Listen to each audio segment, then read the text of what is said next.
Our nation relies on the efficient flow of commerce across our border, and it is the job of the U.S. Customs and Border Protection to not only facilitate commerce, but to also secure the homeland. And to accomplish this mission, sufficient port of entry infrastructure is needed along with robust Customs and Border Protection staffing. CBP's important mission not only keeps America safe, but also ensures tens of thousands of American jobs and billions of dollars in commerce that come into our country through trade with Canada and with Mexico. A significant portion of the trade with Canada, our #1 trading partner, actually our nation's #1 trading partner, and Mexico, who is our nation's #2 trading partner, cross nearly 170 land ports of entry every day. And it goes without saying that delays and backups caused by old and inadequate infrastructure cost businesses millions of dollars in lost opportunities. This is especially true with just-in-time manufacturing, critical to the auto industry, actually, in my home state of Michigan, so I'm very familiar with that. With this being the case, quick cross-border movement is essential. Simply put, if auto parts don't make it across the border in a timely fashion, production lines can actually shut down. As our economy and security requirements grow, our ports of entry must be able to accommodate more trucks, more passengers, and cargo, while at the same time allowing people who cross the border each day convenient and secure travel as well.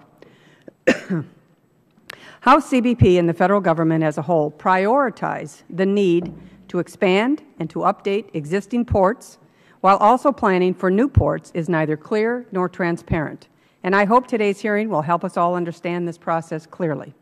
While several land ports of entry projects were included in the President's most recent budget request, this committee had not been provided significant information on CBP's strategic plan for port of entry modernization and construction for future projects.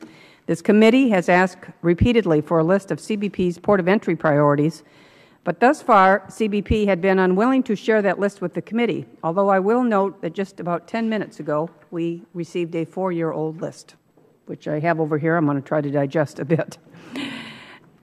Many members of this committee, myself included, have ports of entries in their districts, many of which need improvements. We would like to know where on the list these projects fall, and more importantly, how CBP determines how these projects rank, what the criteria is that they used. And surely that is something that CBP should and can defend to the membership of this committee. In my own district, we have the Blue Water Bridge Plaza expansion, a project that has been in the planning stages actually for more than a decade. The City of Port Huron and the State of Michigan have worked tirelessly to meet the design and the planning demands of CBP through the process, which CBP has changed several times. Actually, about 150 homes and businesses in the proposed expansion site have already been condemned. They've been demolished to allow for a plaza to meet the needs of CBP. And this destruction was based on a promise to build this needed plaza that has not been fulfilled as of yet. Actually, there's almost 60 acres of tax base that has been removed from the city and the county's tax rolls, putting great stress on a community that has been under further stress, of course, of a difficult economy. And our Canadian partners have actually done their thing. They've expanded their customs plaza on their side of the Blue Water Bridge actually years ago, with the understanding that the American side of the bridge would also have a plaza upgrade. So we are shovel-ready, I suppose you could say, in Port Huron, but the funding never seems to come through. City and state leaders have worked with CBP and the Michigan Department of Transportation to revise the plan in an effort to reduce the costs. I mentioned the Blue Water Bridge. In full transparency, obviously, I represent that area, but it is the second busiest border crossing on the northern tier of our nation. So it's not just some small crossing. It is an enormous twinned bridge there. And certainly, I think, it should be certainly one of the projects that should be at the head of the line in the northern border for ports of entry. It is not an artist rendering. It's not a proposed crossing.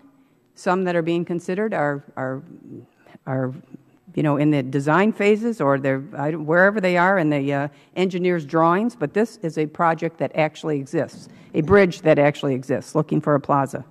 And certainly there are other ports of entry also waiting. But again, there's been no guidance from CBP on how to move forward with the project in my district or in so many other districts across the nation. I'm certainly mindful, as we all are, of the very tough budget times that we're in. As a nation, we need to make tough choices when it comes to the limited dollars available for ports of entry construction. But the crossing of goods and services across the border helps to grow our economy and our tax base across our nation, on the northern border, on the southern border. It's not frivolous spending.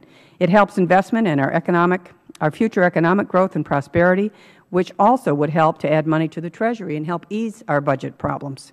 That's why I fully support as well concepts like P3s, or public-private partnerships as they're called, and other innovative ways to fund infrastructure improvements. We actually have made a proposal to my governor in Michigan to consider the Blue Water Bridge Plaza as a P3, and I'll be asking some questions about that. I hope that is something that CBP and GSA can discuss today. Again, I use that as an example. There are plenty of other ports of entries that may be also under consideration for a P3 or some creative financing.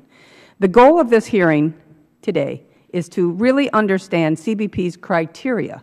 What is the criteria on their list? How do they prioritize land ports of entry for infrastructure improvements, and to determine how they decide to fund projects, and of course, again, explore the role that public-private partnerships and other unique approaches to financing might play in moving that process along.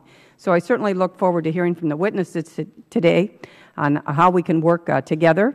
Again, which POEs are on the list, what criteria is used to prioritize who gets funded and when, because the ports of entry across the nation are in dire need of modernization and expansion, and I believe we need to tap into the expertise of the private sector as well, and to partner with them to come up with a better, more cost-effective approach to new ports of entry construction. And at this time, the Chair recognizes the ranking member of the subcommittee, the gentlelady from Texas, Ms. Jackson Lee, for any statement that she may have.